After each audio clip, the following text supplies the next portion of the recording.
And now, back to Bitag dito sa TV5.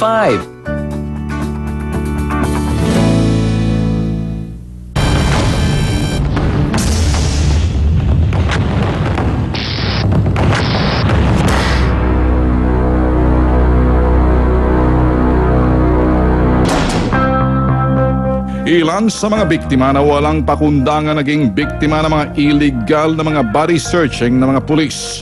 Lumapit sa Bitag Nobyembre ng nakaraang taon.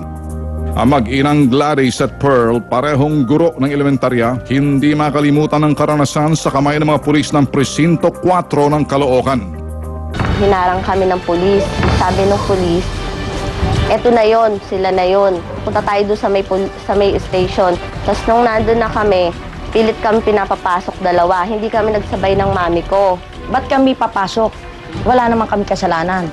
Nung pagpasok ko sa loob, sige, kapkapan nyo na. Ito yung bag. Inano ang mga buhok ko, tapos saka yung damit ko, hinubad, tapos pati yung panty, yung masela na bagay, ipinasok yung kamay. Pinanonood kami nung isa nilang alpa. Paglabas ng mami ko, ako na yung pumasok.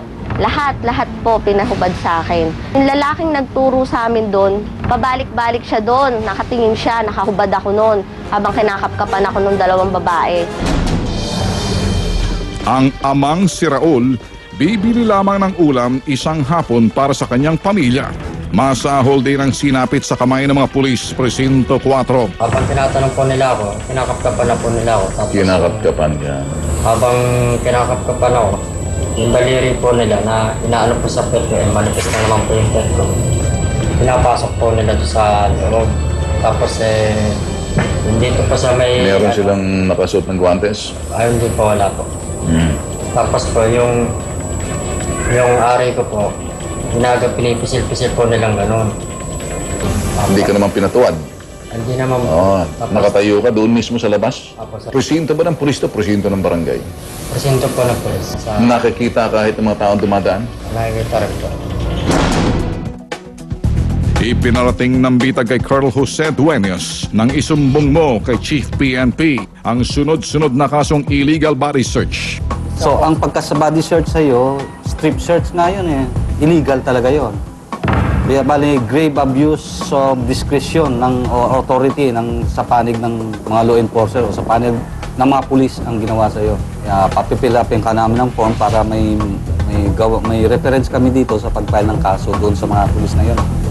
Agad umaksyon ang tanggapan ng isumbong mo kay Chief PNP. Hindi pwede i-conduct ang body cavity search sa isang tao na hindi arestado, na hindi nakakumit ng crime.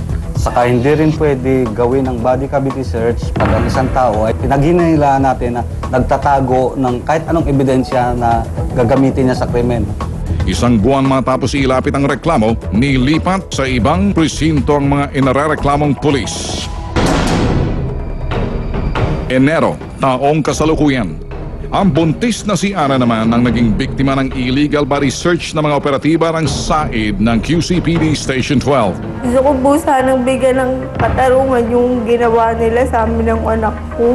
Tingin ko po sa kanila noon, parang demonyo na walang awa. Nakikita na nila kami na umiiyak sa harapan nila, pati yung anak ko na walang alam. Kaya po ako lumapit para po mabigyan ng hustisya yung ginawa sa akin. Nandunda ko po yung itsura at saka mga mukha nila. Pag nakita ko po, maituturo ko kung sino sila. Para sa clinical psychologist na si Camille Garcia, malaking kasiraan at kahiyaan sa mga taong naging biktima ng illegal body search, lalong-lalo na kung isinagawa ito sa harap ng ibang tao. Nag-iiwan ito ng lamat sa isipan ng biktima na kadalas ay nagiging long-term ang epekto. Unang-una, isang tao na makantilang, sabihin mo nahawakan ka nun, na hindi sinasadya. Pero siyempre, kung sa masiselang bahagi ng katawan, tapos talagang napaka-reserve itong tao to, iba natatakot na kagad, nag-i-instill ng fear. What more yung sinasabi mong illegal body search na tinatawag? So pag sinabi mong ganun, sabihin, di ba talagang nagtatanggal ng damit and everything? We cannot even consider it na humiliation eh. In fact, you can consider it as something na torture.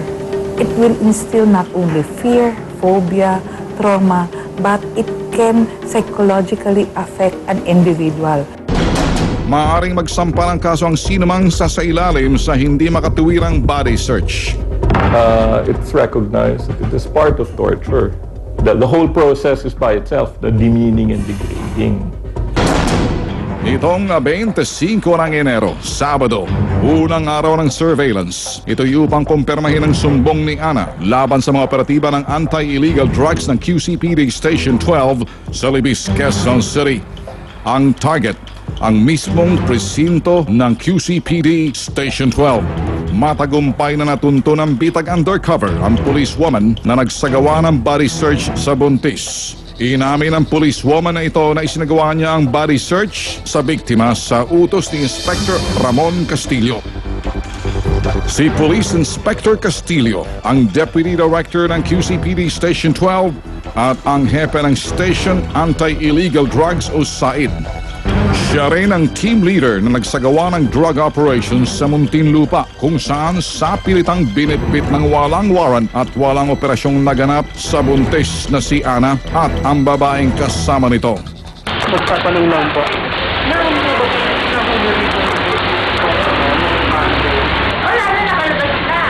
Hindi mo rin kasi isang araw wala daw yung pera, kaya nag-aaway yung mag-asawa. Tatanong ko lang, saan subukan na nakuha ba sa niya?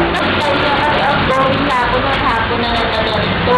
Sabi niya kay anak niya, di ba? Ang sakit lang dyan po sa kaya lang outgoing na ako.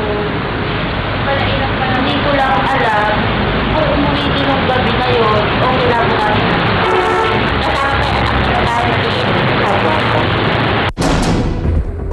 At 30 ng Enero, Lunes, masusing pinagplanuhan ng bitag ang susunod na hakbang sa isasagawa naming open investigation. This is what I want you to do. Hatiin natin. You got to be involved dito. Alam mo, napakalaking bagay yan eh.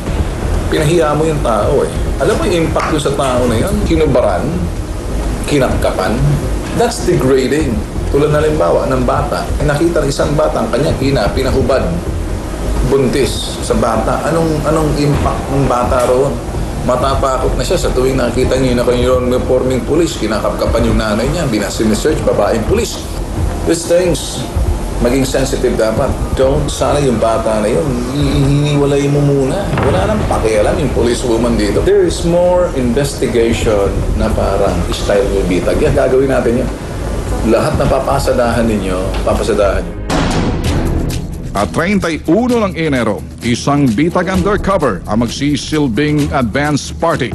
Ang target, si Police Inspector Ramon Castillo, hepe ng SAID. Sa surveillance na ito habang good time ng bitag undercover si Castillo upang may sagawang delaying tactics sa isasagawang komprontasyon. Sabi, yung coordination, nandito rin, nilagpot lang. Nakatunog ito at tama ang kanyang hinala. Biglang umalis at hindi na nakapagantay.